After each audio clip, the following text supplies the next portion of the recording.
I found a house that I really, really like. Don't think I can really afford it, but that's okay.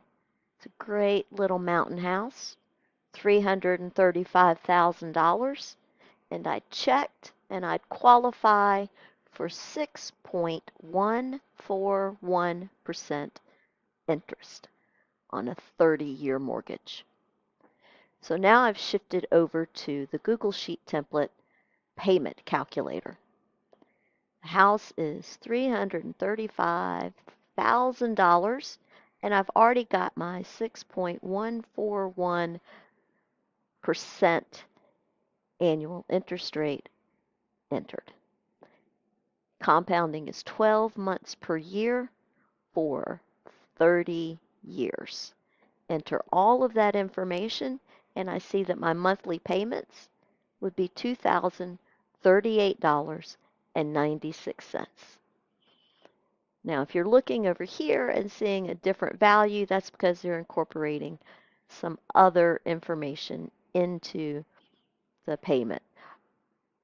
Here, I'm just dealing with the cost of the home, the annual interest rate, periodic payments, and number of years. Additional helpful values are computed for me aside from the periodic payments. There are 360 payments in the life of this mortgage. It's a lot. And the total amount that we pay, which is 360 times that monthly payment, is over $730,000. In other words, it's more than twice what the house was worth when I purchased it. The total interest paid over the entire life of the loan is the total amount paid minus the original principal. That's a lot of interest, but keep in mind, I borrowed somebody else's money and I didn't give it all back for 30 years. The interest payments are part of that privilege for using someone else's money.